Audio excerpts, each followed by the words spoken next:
Learners, welcome back to my YouTube channel and इस video में हम लोग डिस्कस करेंगे रेक्टिफिकेशन ऑफ एरर्स के बारे में और ये रहेगा हमारा पार्ट 1। इसमें हम लोग टाइप्स ऑफ एरर्स के बारे में डिस्कस करेंगे। सबसे पहले देखो पार्ट 2 में हम लोग सीखेंगे कि कैसे रेक्टिफाई करना है, बट पहले आपको पता तो होना चाहिए ना कि किस टाइप की एरर्स हम लोग फेस करते हैं। तो दो टाइप की हमने डिवाइड किया है। एक ऐसी एरर्स जो हमें ट्रायल बैलेंस को अफेक्ट करती है, यानी कि वो वाली एरर्स डिस्क्लोज हो जाती हैं ट्रायल बैलेंस से, और दूसरी है errors not affecting the trial balance. ये वो एरर्स हैं जो ट्रायल बैलेंस को अफेक्ट नहीं करती हैं, यानी कि ये वाली एरर्स हमारा ट्रायल बैलेंस डिस्क्लोज नहीं कर पाता। ठीक है, और इससे पहले भी काफ़ी सारी अकाउंटिंग की वीडियोस डिस्कस हो चुकी हैं, तो आपको फाइनेंशियल अकाउंटिंग की एक प्लेलिस्ट मिल जाएगी। तो हम स्टार्ट करते हैं। देखो सबसे पहले आपको एक चीज़ समझनी है, जो अकाउंटेंट होता है वो भी है तो ह्यूमन बीइंग, तो ऑब्वियस है जब भी वो जैसे कि रिकॉर्डिंग करेगा ट्रांजैक्शंस की, उससे मिस्टेक्स हो सकती हैं। जब वो लेज़र में पोस्ट करेगा तब भी, और जब ट्रायल बैलेंस उसके बाद बनाएगा तो किसी भी स्टेप में मिस्टेक हो सकती है। ठीक है, देखो it is essential to locate and rectify errors. इन एरर्स को हमें लोकेट मतलब ढूंढना और उनको रेक्टिफाई करना ज़रूरी है, अदरवाइज जो प्रॉफिट एंड लॉस अकाउंट है हमारा वो ट्रू प्रॉफिट और लॉस नहीं बताएगा, क्योंकि अगर एरर है तो ऑब्वियस है तो हमारा जो प्रॉफिट एंड लॉस अकाउंट है वो ट्रू प्रॉफिट और लॉस नहीं बताएगा, और जो बैलेंस शीट है वो ट्रू एंड फेयर व्यू नहीं देगी हमारी फाइनेंशियल पोजीशन का। ओके, और ध्यान रखना जो मैंने अभी आपको बताया टाइप ऑफ एरर्स को हमने 2 पार्ट्स में डिवाइड किया है। फर्स्ट है errors affecting the trial balance और errors disclosed by the trial balance, मतलब ऐसी एरर जो कि हमारा ट्रायल बैलेंस से हमें पता चल जाएगा, यानी कि ट्रायल बैलेंस का डेबिट और क्रेडिट मैच नहीं होगा। दूसरी वो एरर्स होती हैं जो हमारे ट्रायल बैलेंस को अफेक्ट नहीं करती हैं, मतलब उन एरर्स का हमें पता नहीं चलता है ट्रायल बैलेंस से। ओके, अब हम डिस्कस करेंगे वन बाय वन। देखो फर्स्ट ऑफ ऑल है errors affecting the trial balance और errors disclose by trial balance. देखो if the trial balance does not tally, मतलब आपको ये दिख रहा है कि जो हमारी डेबिट साइड आ रही है ट्रायल बैलेंस की वो क्रेडिट साइड के इक्वल नहीं है, तो इसका मतलब क्या होगा कि वो वाली एरर्स जो हैं इनको हम वो बोलेंगे errors disclose by trial balance, और ऐसी एरर्स जो कि अफेक्ट करती है agreement of trial balance. Until such errors are rectified the trial balance will not agree. जब तक कि हम इन एरर्स को रेक्टिफाई नहीं करेंगे ट्रायल बैलेंस एग्री नहीं होगा। तो अब हम इन एरर्स के एग्जाम्पल्स को पढ़ेंगे। तो सबसे पहली है रोंग कास्टिंग की। ठीक है, रोंग कास्टिंग होता है जैसे हमारी जो बुक्स होती हैं like cash book, purchase book, बहुत सारी जो सब्सिडरी बुक्स हैं हमारी, अगर उनका जो टोटल है वही रोंग है तो ऑब्वियस है तो ट्रायल बैलेंस में भी वो चीज़ रोंग जाएगी। जैसे परचेज बुक का टोटल अगर आपने गलत कर दिया तो डेबिट साइड में जो है ट्रायल बैलेंस का वो क्या होगा, वो भी उस चीज़ को इफेक्ट करेगा, क्योंकि आपको पता है परचेज बुक का जनरली हमारा डेबिट में जाता है, तो वो डेबिट साइड और क्रेडिट साइड मैच नहीं करेगी। ठीक है, for example the total of purchase book has been added ₹1000 in excess, मतलब जितना होना चाहिए था हमने बाय मिस्टेक टोटल उसका 1000 रुपये ज़्यादा कर दिया। So when this total will be posted to the debit side of the purchase account it will also show an excess debit. ठीक है, तो ऑब्वियस है ट्रायल बैलेंस की डेबिट साइड 1000 रुपीज़ मोर दिखाएगी, जो ट्रायल बैलेंस हमारा match नहीं करेगा। नेक्स्ट जो हमारी एरर है that is posting to the wrong side.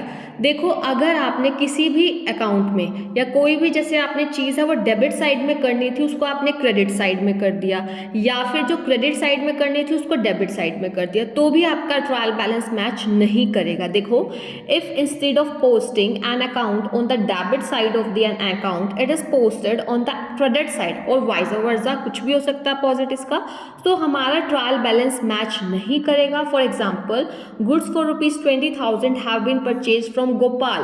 ठीक है, अब देखो आपको जनरल एंट्री ध्यान रखनी है, जब हमने गुड्स परचेज की हैं गोपाल से तो क्या एंट्री होगी, purchases account debit to Gopal account. ठीक है, लेकिन हमने क्या किया, instead of posting the amount on the credit side of Gopal's account it is posted to his debit.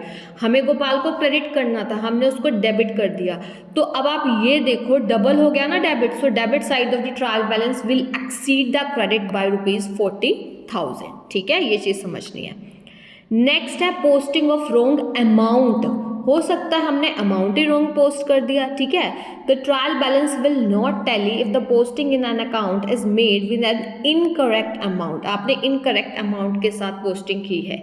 For example, goods for ₹600 have been purchase from Mahindra.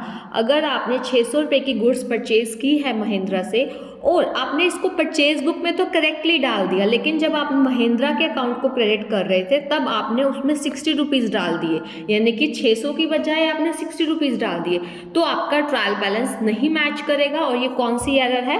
Posting of wrong amount. Next है omission of posting of one side of an entry. देखो आपको पता है हम double entry system follow करते हैं। अगर एक चीज़ डेबिट होगी तो दूसरी क्रेडिट होगी।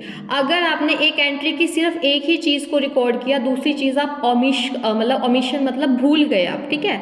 तो for example, if ₹5,000 have been received from Ram and correctly entered in the cash book, आपने उसको कैश बुक में करेक्टली एंटर कर दिया, but if it is omitted to be posted on the credit side of Ram account, the trial balance will not tally.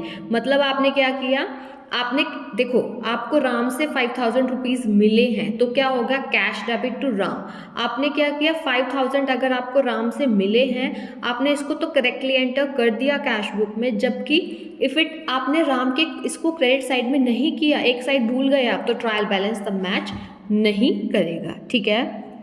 दूसरी क्या गलती हो सकती है? और double posting in a single account, एक ही अकाउंट में आपने 2 बार पोस्ट कर दी चीज़ें। For example, if ₹8,500 have been received from Shyamlal, ठीक है, कैश टू श्यामलाल एंट्री होनी चाहिए। आपने क्या किया, ये कैश बुक में तो सही एंटर किया, लेकिन इसको आपने श्यामलाल की क्रेडिट साइड में 2 बार 8,500 कर दिया, तब भी आपका ट्रायल बैलेंस जो है मैच नहीं करेगा। उसके बाद आता है errors of totalling and balancing of accounts in the ledger. आपको पता है हम जब लेजर अकाउंट बनाते हैं तो लास्ट में उनकी टोटलिंग और बैलेंसिंग वगैरह करते हैं।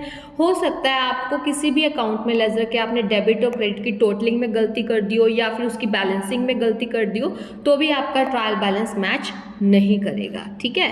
तो ये जो एरर्स थी ये तो वो थी जो हमारे ट्रायल बैलेंस को अफेक्ट करती हैं, यानी कि ट्रायल बैलेंस आपकी डेबिट और क्रेडिट मैच नहीं होगी। अब जो सबसे डिफिकल्ट है जिनको लोकेट करना, वो एरर्स हैं जो हमें ट्रायल बैलेंस से भी नहीं पता चलेंगी, ठीक है। तो इसमें आएगा आपका errors not affecting trial balance और error not disclose by trial balance, ठीक है। Main object of preparing a trial balance is to check the accuracy of the account. हमारा मेन मोटिव क्या रहता है ट्रायल बैलेंस को प्रिपेयर करने का, कि अकाउंट्स की एक्यूरेसी को चेक करना, ठीक है। लेकिन इसका मतलब ये नहीं है अगर डेबिट और क्रेडिट साइड हमारे इक्वल आ रहे हैं तो यहाँ पे कोई भी एरर नहीं है हमारी बुक्स ऑफ अकाउंट्स में। There may be a number of errors which में remain undetected in spite of the agreement of a trial balance. मतलब चाहे हमारा ट्रायल बैलेंस मैच हो रहा है बट फिर भी कई एरर्स अनडिटेक्टेड रह जाएंगी। तो हम ये नहीं कह सकते कि जो ट्रायल बैलेंस है वो कह देंगे, मतलब हम ये कह सकते हैं कि जो ट्रायल बैलेंस है is not a conclusive proof of the accuracy of the books of accounts. मतलब ट्रायल बैलेंस मैच हो रहा है बट फिर भी गलतियां हैं, ठीक है। So there are certain errors which do not affect the agreement of trial balance, यानी कि डेबिट और क्रेडिट मैच होंगी, ओके।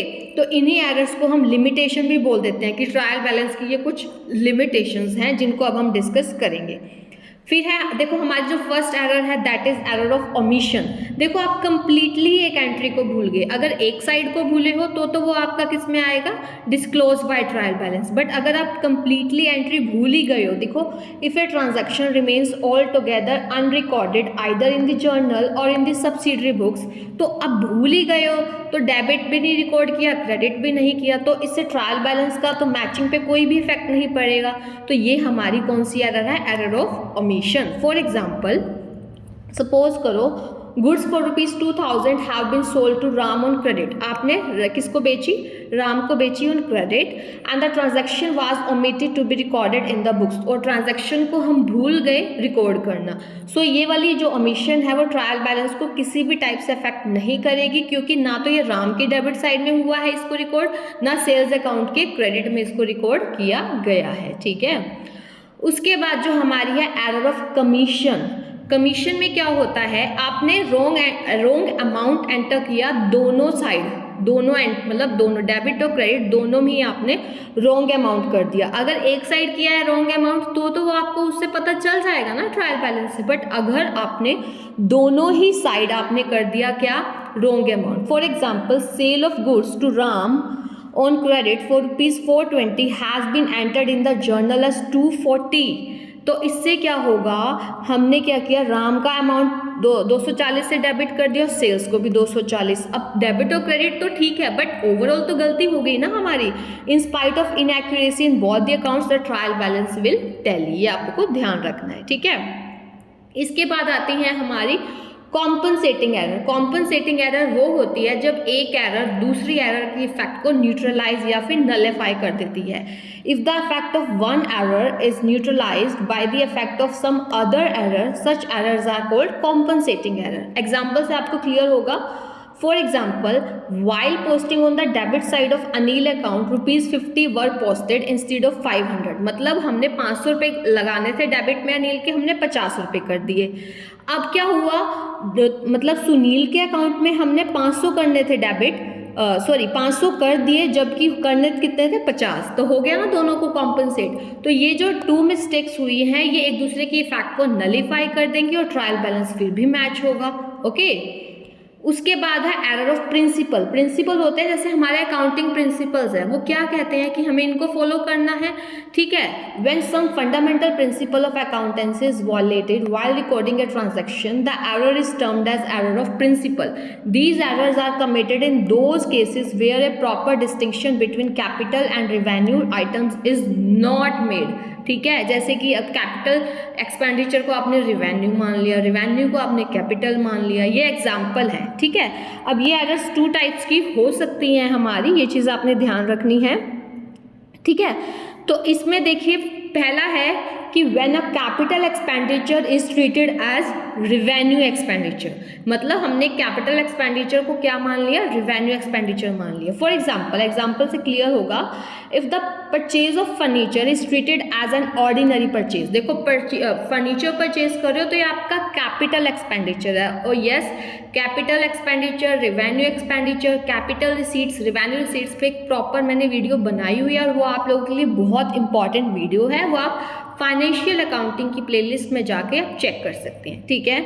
अब फर्नीचर का आपने परचेज किया, अगर आपने उसको एज ऑर्डिनरी परचेज मान लिया और उसको डेबिट कर दिया परचेज अकाउंट में, जबकि डेबिट कहाँ करना चाहिए था, फर्नीचर अकाउंट में, सो ये एरर ऑफ प्रिंसिपल है, ठीक है। और क्या एग्जांपल हो सकता है, एक बिल्डिंग को आप एक्सटेंड कर रहे हो, एक्सटेंशन कर रहे हो, तो ये भी कैपिटल एक्सपेंडिचर है, जबकि हमने उसको डेबिट क्या कर दिया, रिपेयर अकाउंट में, तो ये एरर ऑफ प्रिंसिपल है। दूसरा क्या हो सकता है कि हमने रिवेन्यू एक्सपेंडिचर को कैपिटल एक्सपेंडिचर मान लिया, जैसे एक ओल्ड मशीनरी है उसकी रिपेयर करवाई मेंटेनेंस के लिए, जबकि आपने उसको मशीनरी में डेबिट कर दिया, जबकि कहाँ करना चाहिए था, रिपेयर्स अकाउंट में, तो ये आपने रिवेन्यू को कैपिटल मान लिया।